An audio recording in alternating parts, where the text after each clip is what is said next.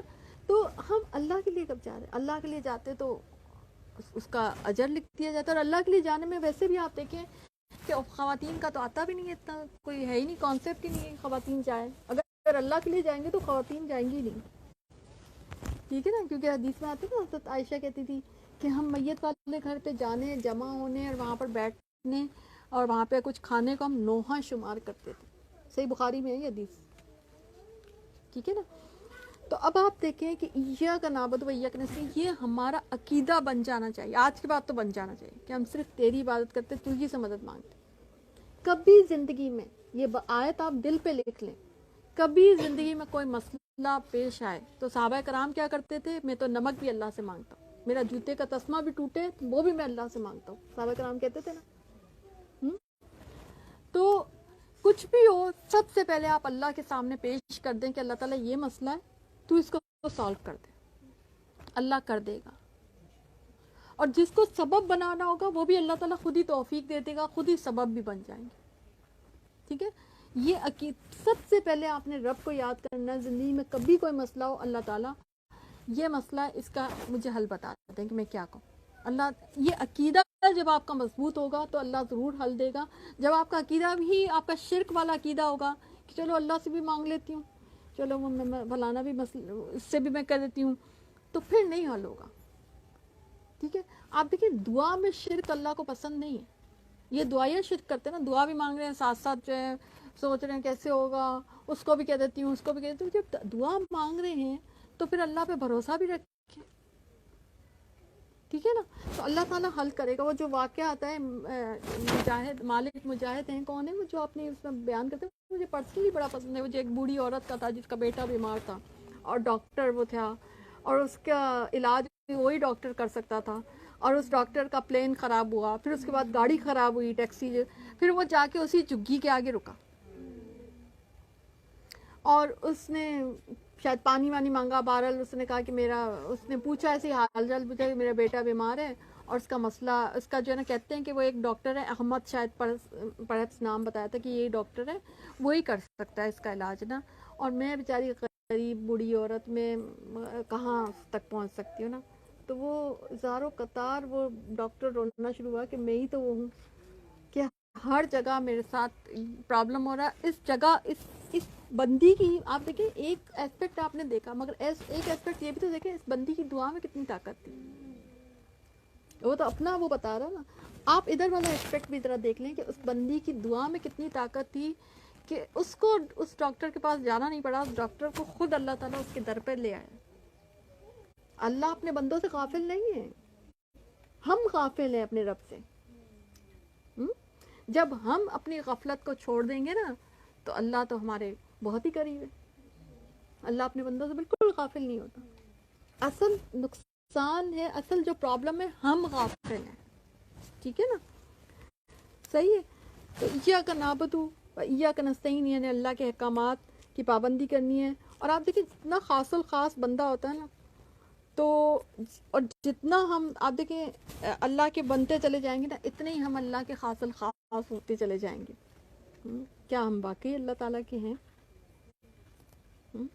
کیا ہم واقعی حلال لباس پہنتے ہیں, حلال کھانا کھاتے ہیں, معاملات میں ہم دوسروں کے جذبات اور احساسات کا خیال رکھتے ہیں, کیونکہ تم اپنے بھائی کے لیے بھی وہی پسند کرو جو تم اپنے لیے پسند کرتے ہو. حدیث میں تو یہی ہے نا, صحیح ہے نا. تو کیا واقعی ہم اتنے اچھی زندگی گزار رہے ہیں کیا رشتوں کے معاملے میں؟ کیونکہ ہمارے رشتے بھی ہمارے امتحان ہوتے ہیں, ہماری آزمائش ہوتی ہے. ہم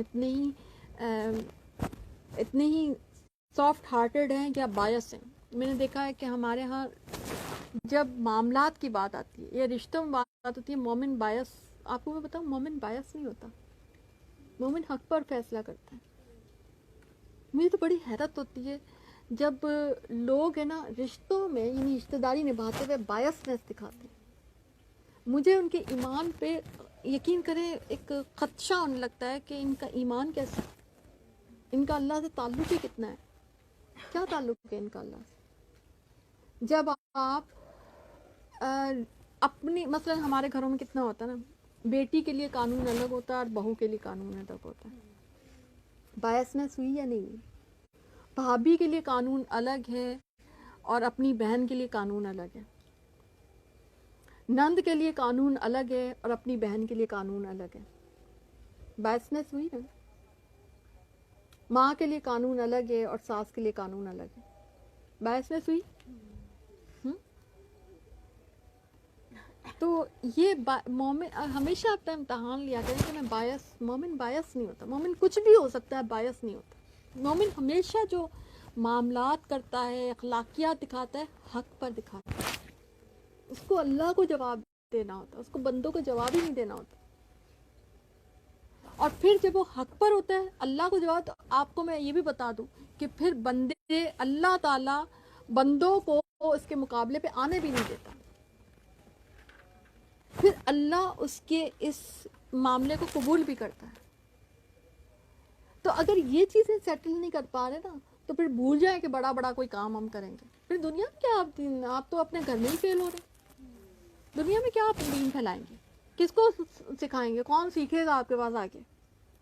وہ کہیں گے نا اپنے گھر کو تو پہلے تو سنبھال لو. ایسا ہی ہے نا, ٹھیک ہے نا.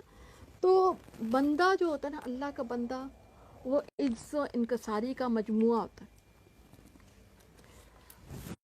اس کی عبادت جو ہے نا, اس کی پوری زندگی عبادت ہوتی ہے. اس کی پوری زندگی جو ہے اللہ کی رضا میں اپنی عاجزی, اپنا تذلل سمجھتے ہیں نا, اپنی ذلت کے ساتھ زندگی اللہ کے آگے بس جھکتے ہوئے زندگی گزرتی ہے. شرع میں عبادت کا مال درجے کی محبت, عز و انکسار اور خوف سے عبارت ہے. اسلام میں عبادت اللہ کے سوا کسی اور کی جائز ہی نہیں, اور نہ ہی استعانت کسی اور کی جائز ہے. استعانت سمجھتے ہیں نا, مدد لینا, ٹھیک ہے نا, مدد مانگنا کسی اور کی. آپ دیکھیں یہ جو جادوگر ہوتے ہیں یہ شیاطین سے مدد مانگتے ہیں, ٹھیک ہے.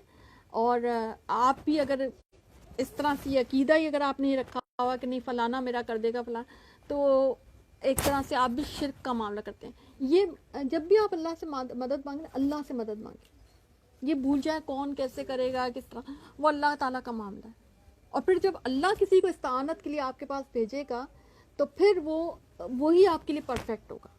آپ دیکھیں حضرت ابراہیم علیہ السلام کا میں ہمیشہ وہ فیل کرتی ہوں کہ جب فرشتے آئے تھے ان کی مدد کے لیے, تو وہ بھی فرشتے ہی تھے نا, مگر حضرت ابراہیم علیہ السلام نے کیا کہا تھا کہ میرے لیے اللہ کافی ہے. بہت ہی اعلیٰ درجے کا توحید کا جواب تھا, ٹھیک ہے نا.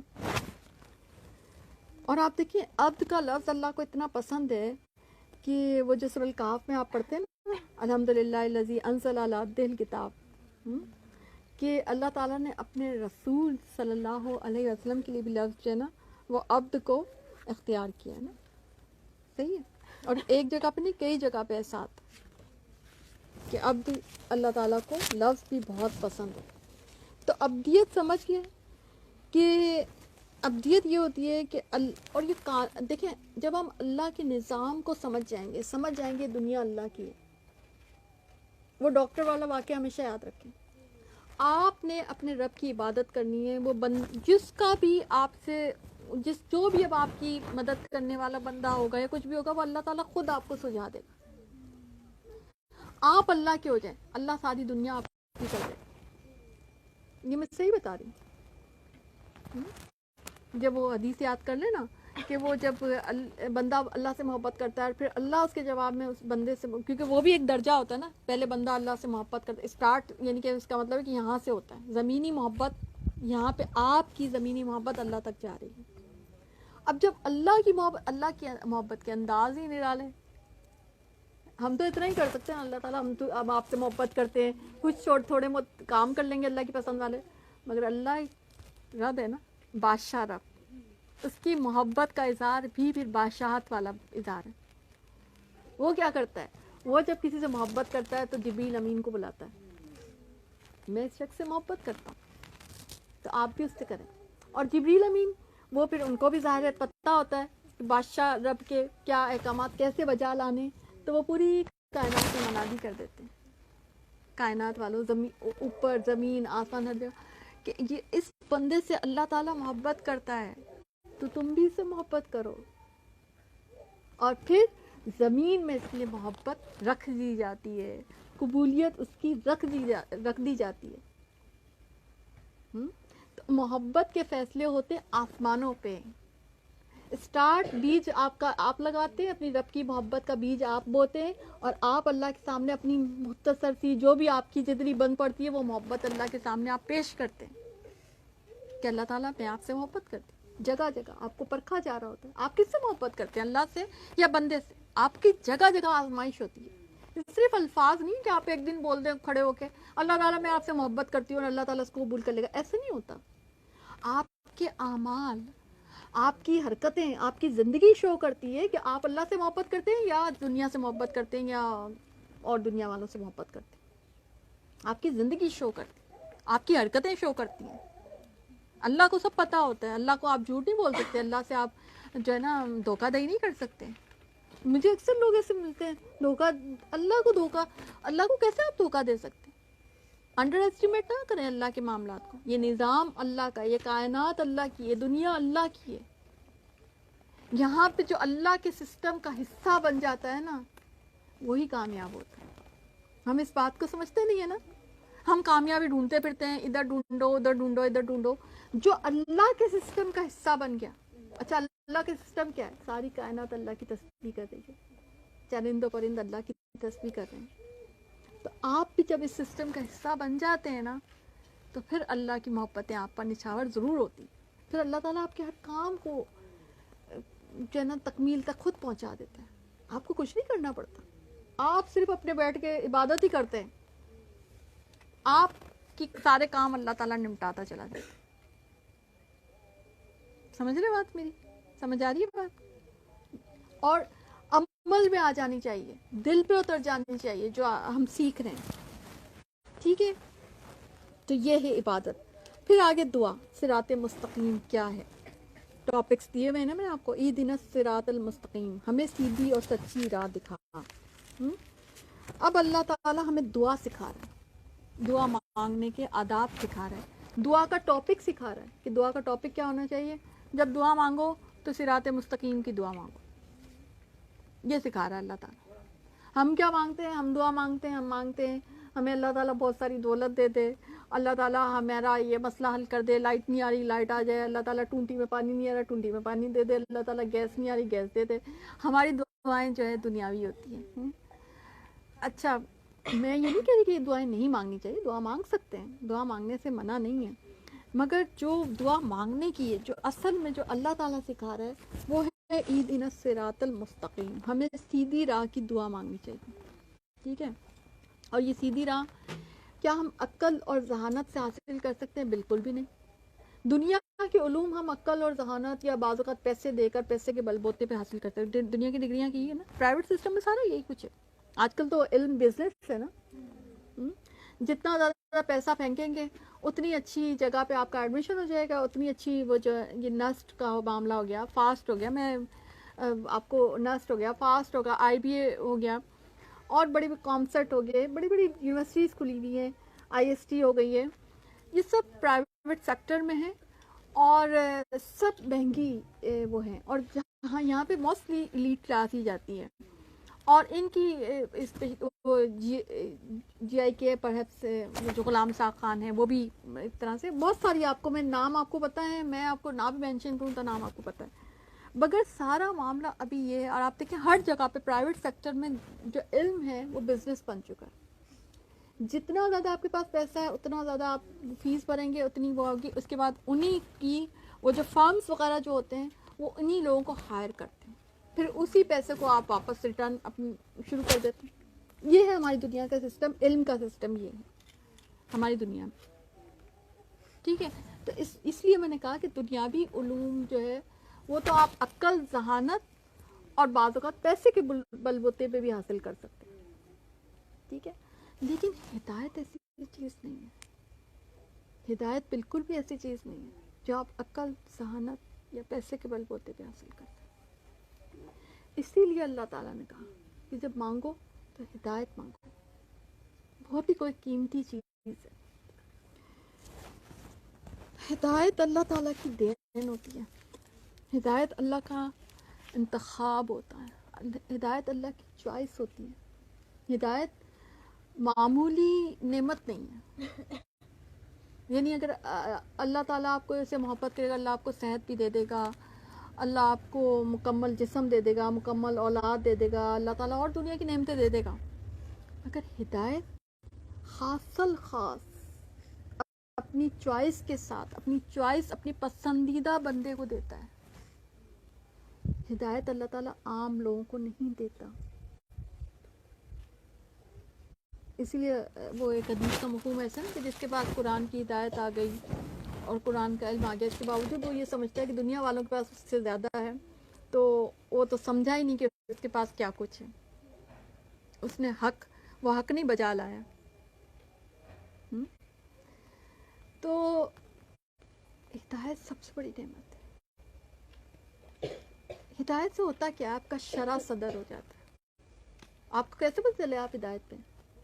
آپ کو اللہ کی پسند کی باتیں عمل کرنے میں آسان ہو جائیں گی.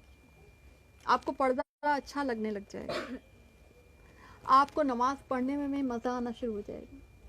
آپ کو قرآن پڑھنا اچھا لگے گا.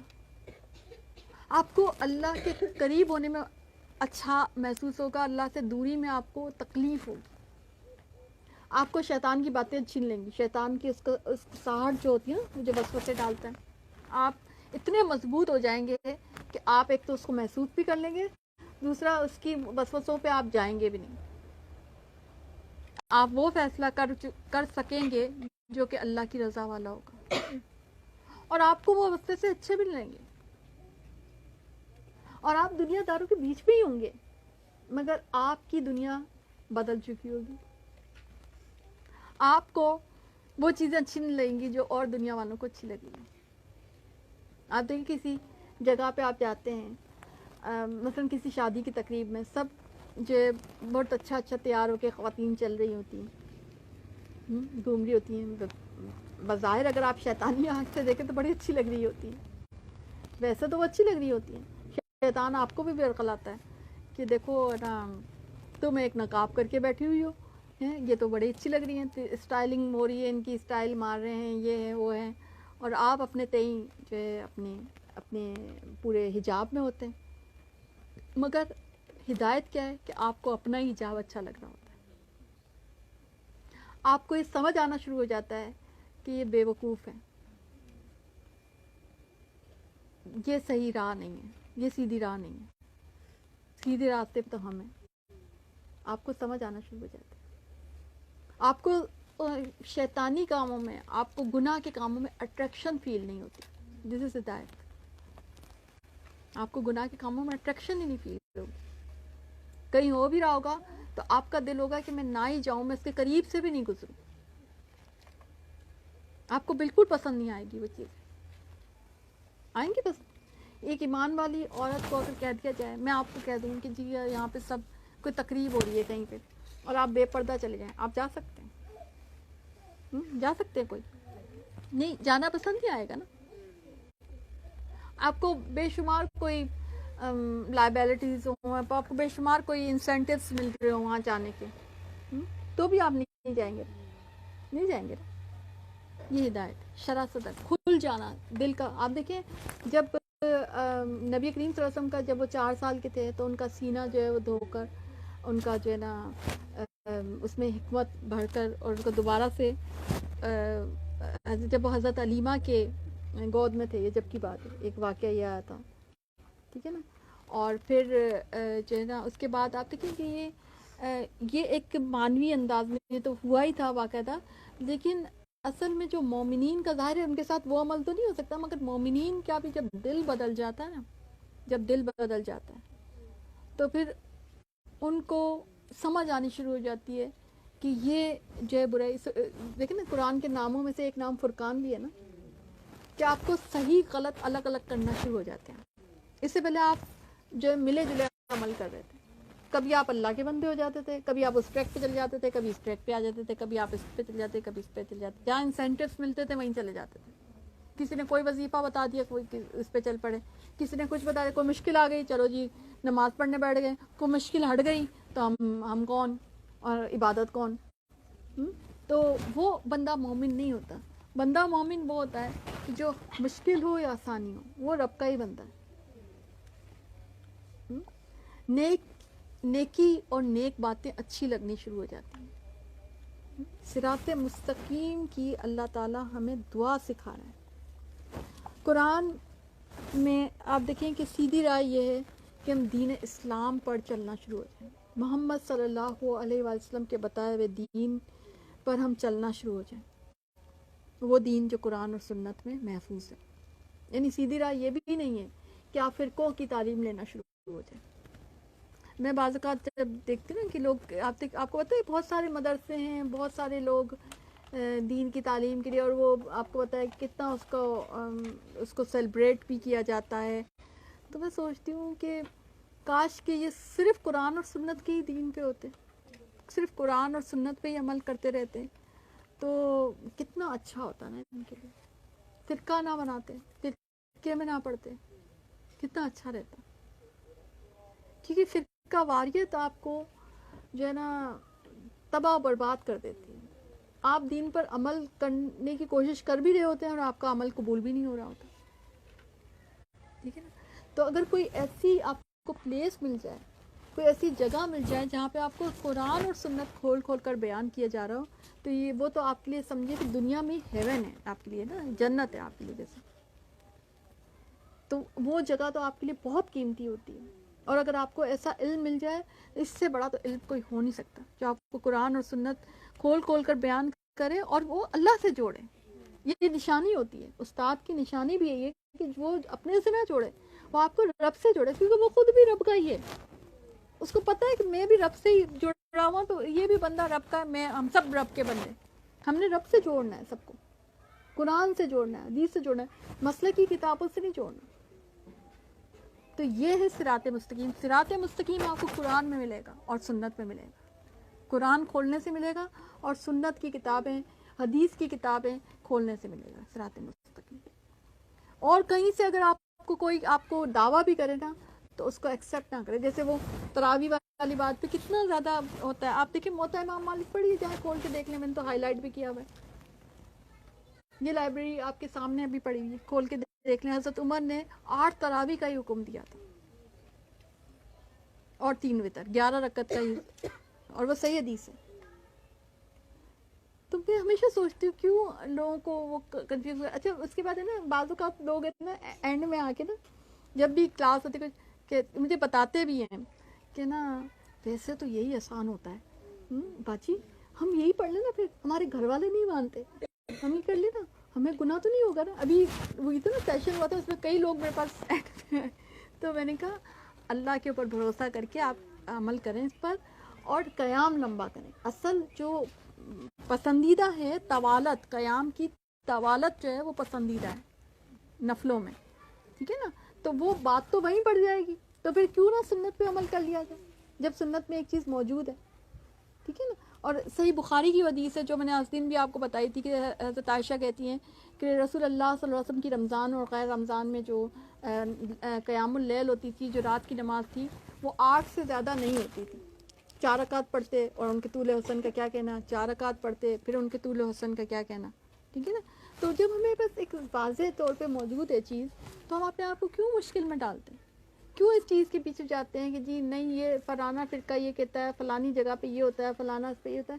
آپ کا جو نصاب ہے وہ قرآن و سنت ہے، اور اسی نصاب میں سے جو ہے آخرت میں سوال آئیں گے، تو اس نصاب پر عمل کریں نا پھر ہم. ٹھیک ہے نا. تاریخ کی کتابوں میں سے، تفقہ میں سے، فقہ کی کتابوں میں سے آپ کے سوال نہیں آنے والے. یہ ہر دور میں آتے رہے ہیں. دیکھیں مختلف ائمہ کرام ہے نا، ہم ان سب کی عزت کرتے، مگر وہ اپنے دور کے تھے نا.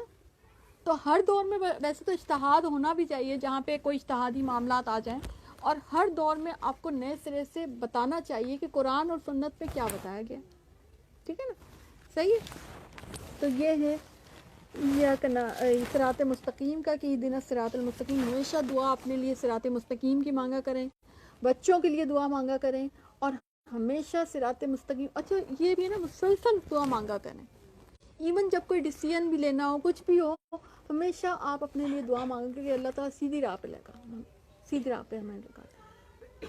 اور سیدھی راہ، اچھا ایک اور بات، سیدھی راہ واقعی سیدھی ہوتی ہے، اس میں کوئی ٹیڑھ نہیں ہوتی.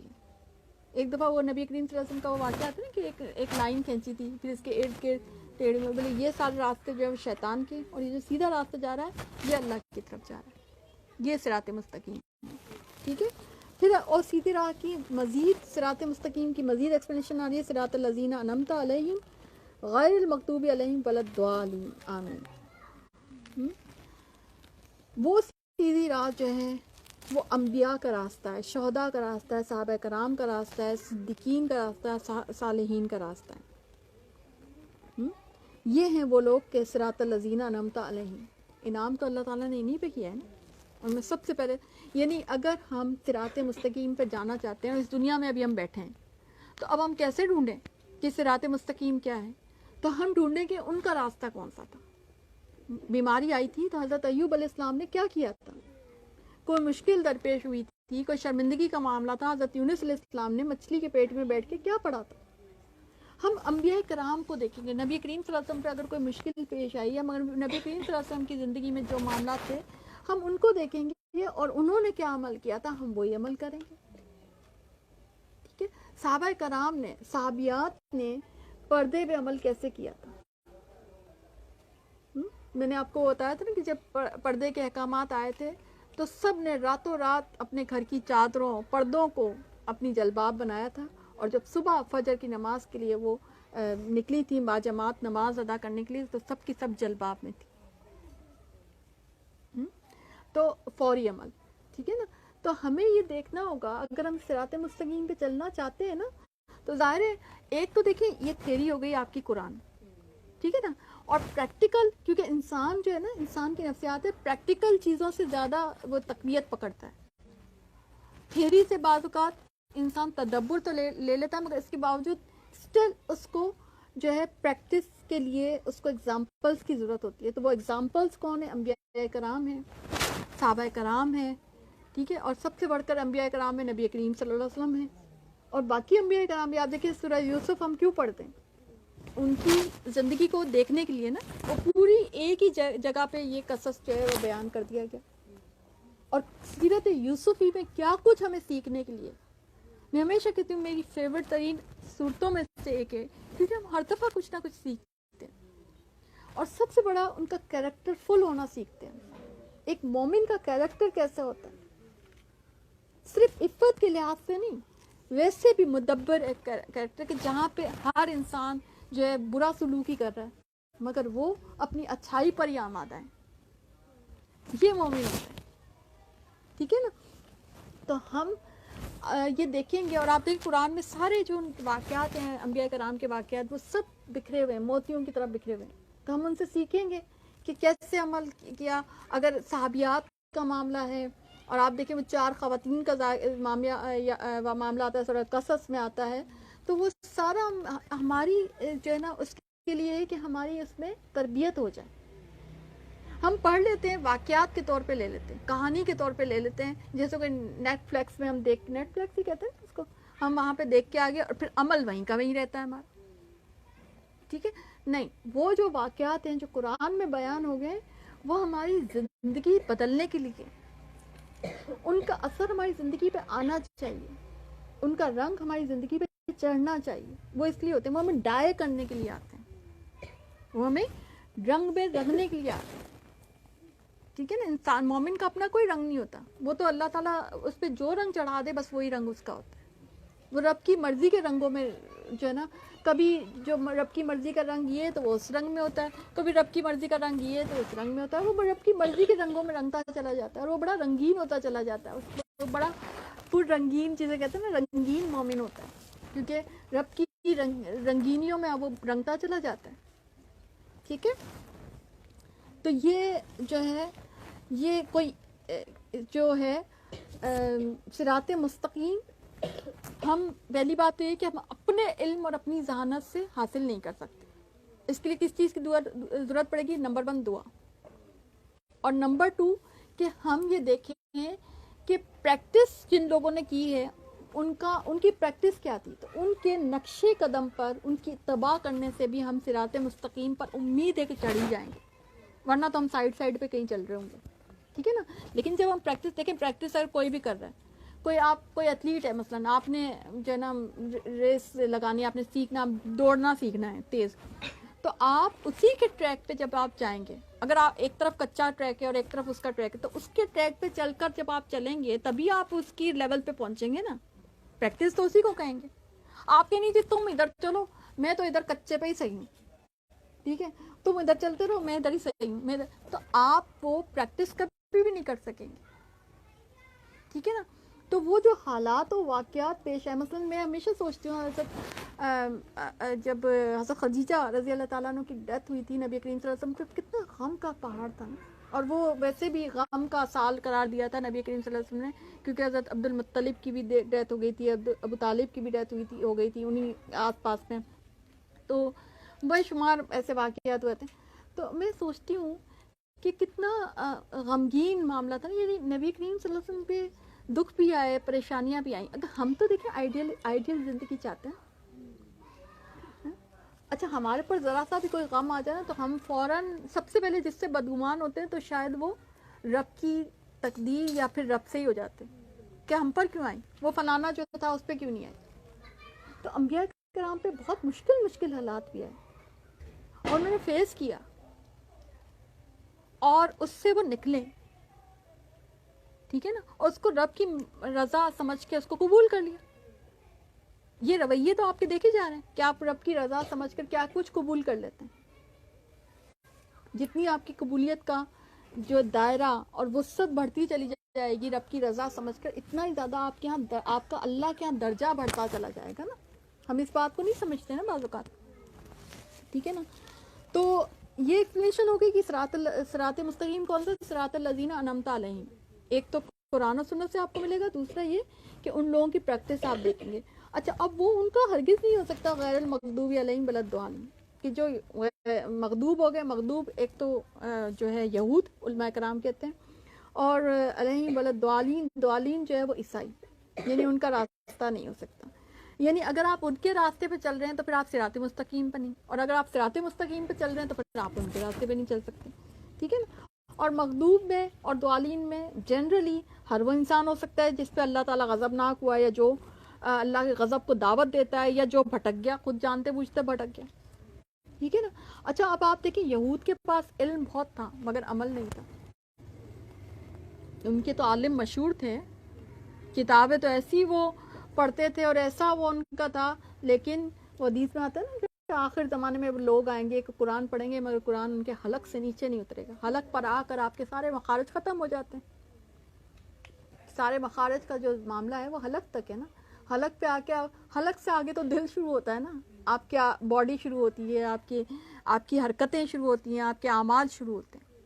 یہاں تک اگر اچھا آپ نے قرآن کر لیا تو یہ تو کوئی ایسی بات نہیں ہے، تو قرب قیامت کی ایک علامت ہی قرار دے دی اللہ کے نبی صلی اللہ علیہ وسلم نے.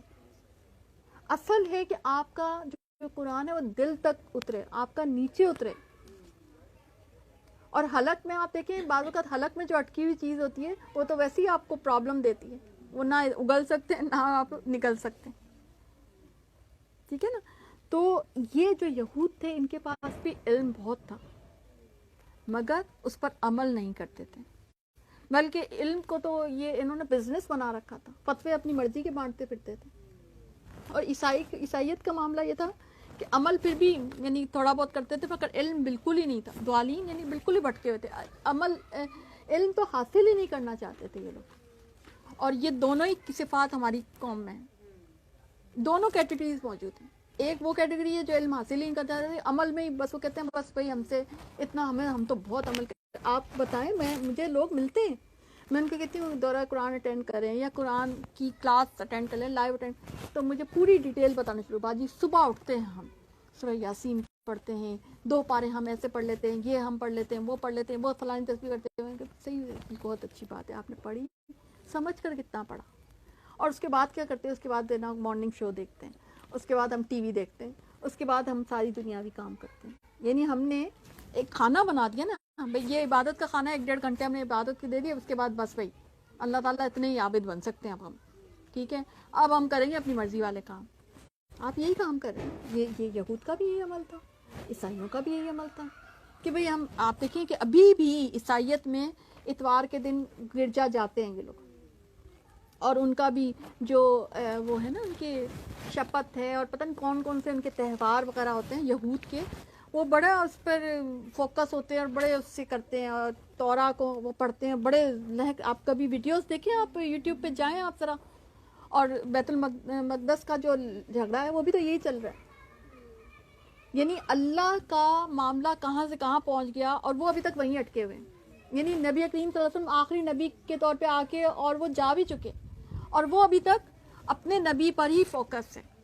تو ان کا تو دین ہی قبول نہیں ہوگا، کیونکہ ان کو اور حکم تھا کہ آگے بڑھیں، ترقی کرنے کا حکم تھا، آگے بڑھیں، نبی کریم صلی اللہ علیہ وسلم پر بھی ایمان لے کر آئیں، قرآن پر بھی ایمان، صرف اپنی کتاب پہ فوکس نہیں ہونا، ٹھیک ہے نا. یہ جو تھی، یہ جو تدریج تھی اللہ کی طرف سے تھی نا، پہلے یہ کتاب آئی، پہلے کتاب، یہ تھوڑی حکم تھا کہ اپنی اپنی کتابوں کو پکڑ کے بیٹھ جانا.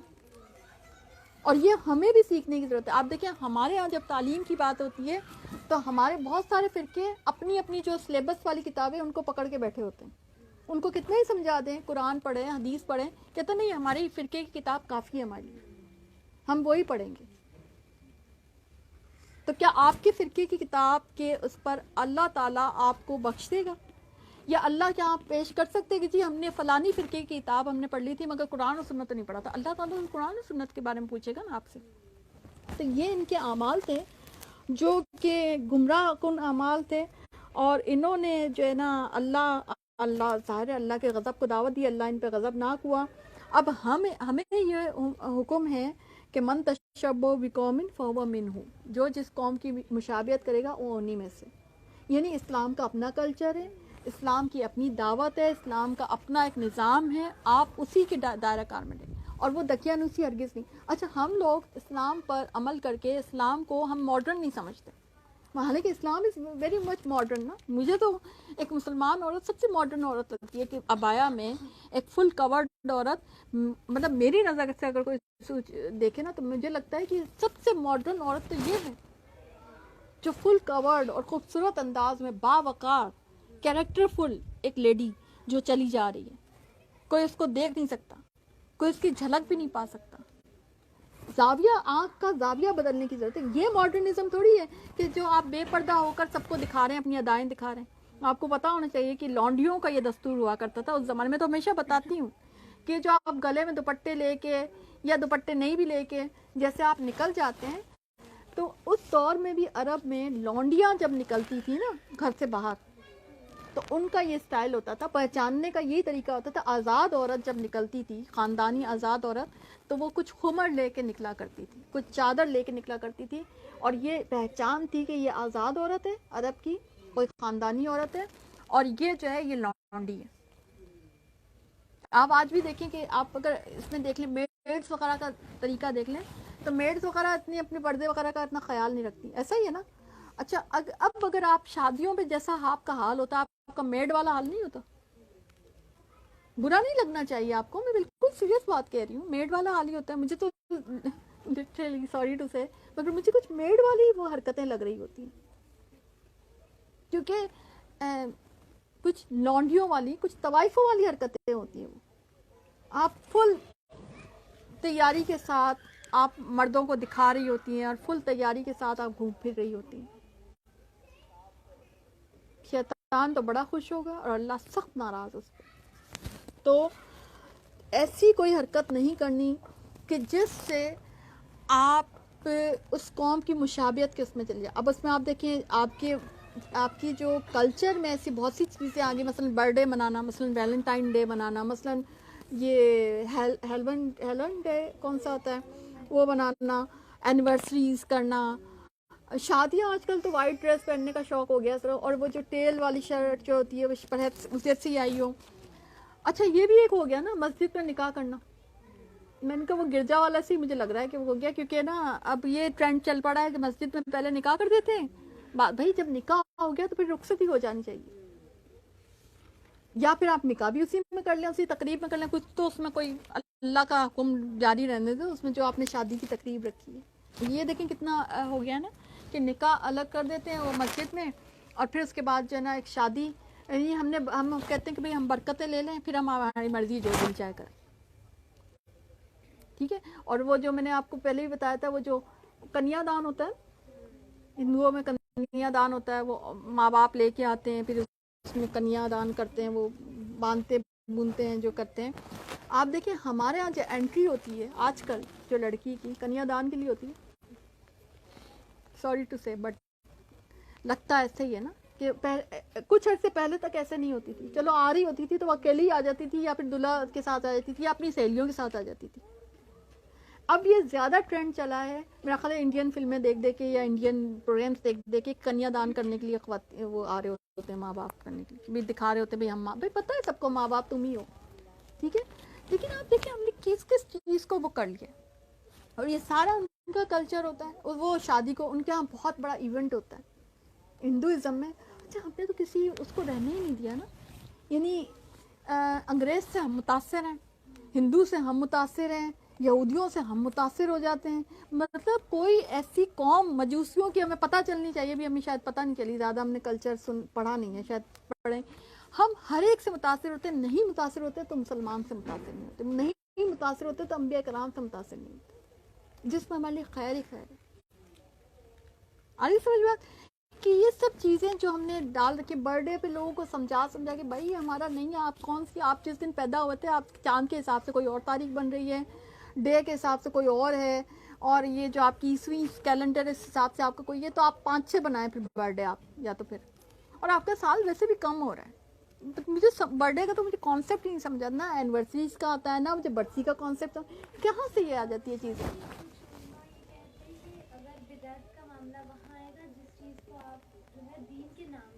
یہ بدعت کی بات ہی نہیں کر رہی. ہاں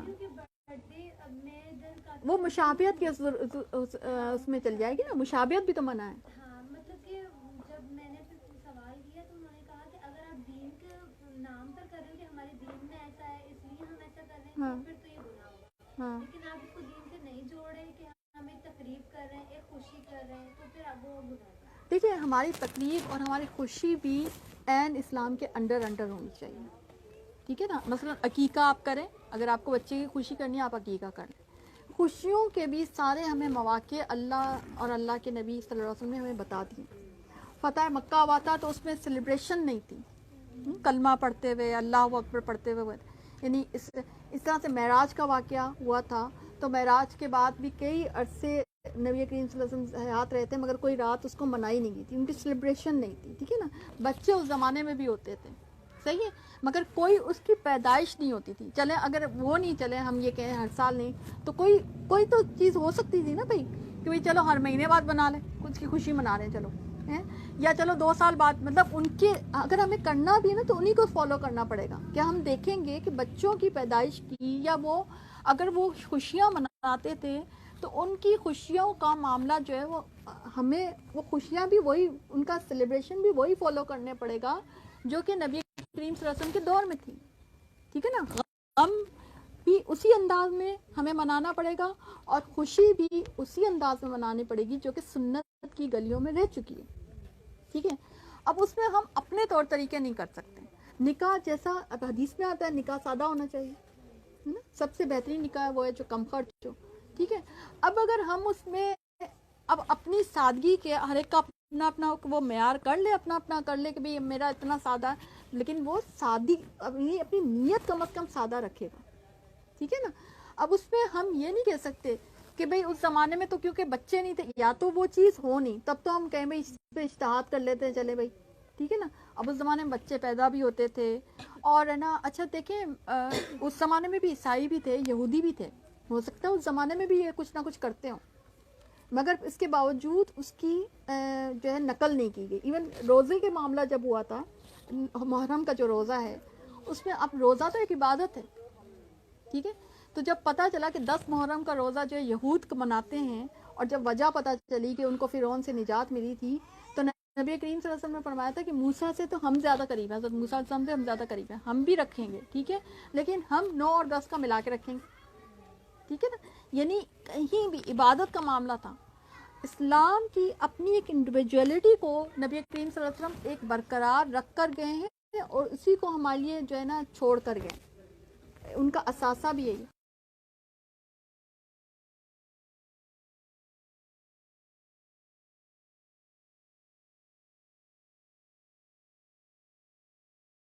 تو یہ پھر ہے نا صحیح ہے. اور پھر سورہ الفاتحہ کے آخر میں آمین کہنے کی نبی کریم صلی اللہ علیہ وسلم بڑی تاکید کی.